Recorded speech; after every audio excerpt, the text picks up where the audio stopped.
ஒரு போலோண்ணே. போலோ. ஆமா, வண்டி கஸ்டமர் வண்டி இப்பதான் கொண்டு வந்து விட்டுருக்காரு. ஃப்ரண்ட் எல்லாம் கொஞ்சம் இதாதான் இருக்கும், டேமேஜா தான் இருக்கும். வேலை இருக்கத்தான் வேலை இருக்குது. ஆமா, வண்டியில ஒர்க் இருக்கு. ஆனா இது இன்ஜின் நல்லா இருக்கும். இன்ஜினு கேரண்டி கொடுக்கலாம். 11 மாடல் 3 ஓனர் டீசல். கஸ்டமர் 1,000 ரூபா கேட்கறாரு. ஏதாவது கம்மி பண்ணி எடுத்துறேன். 100 ரூபா கேட்கறாரு. ஆமா, 150 கேட்கறாங்க. 11 மாடல் 3 ஓனர் டீசல். அண்ணா இப்போ நான் சிம்பிளா கேட்கறேனே, இன்ஜின் சம்பந்தமா என்னென்ன வேலை இருக்கானே இந்த வண்டி இல்லைங்களா? இன்ஜின் சம்பந்தமா எந்த ஒர்க்கும் கிடையாதுங்க. வண்டி அவுட்லுக் தான் பத்தாது.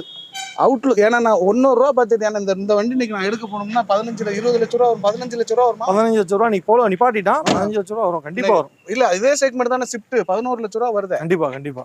சோ நான் அந்த கேட்டகரிக்கு நான் 1 லட்ச ரூபாங்கிறேன்னு வச்சுங்களேன்.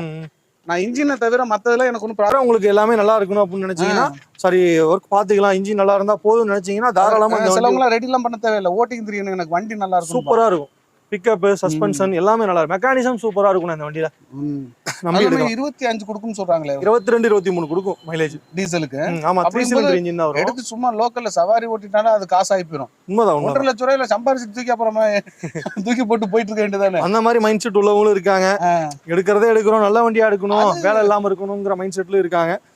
எடுத்து வேலை பார்த்துக்க ரெடியா இருக்கவங்க இந்த வண்டி தாராளமா எடுக்கலாம். பெரிய வேலைலாம் கிடையாது. ஃப்ரண்ட் ஹெட்லைட்டை கரெக்ட் பண்ணணும், பம்பர் கரெக்ட் பண்ணணும், ஃபிங்கரிங் பெயிண்டிங் ஒர்க் தான் இருக்கு, அவ்வளவுதான் இருக்கு. ஆமா, மற்றபடி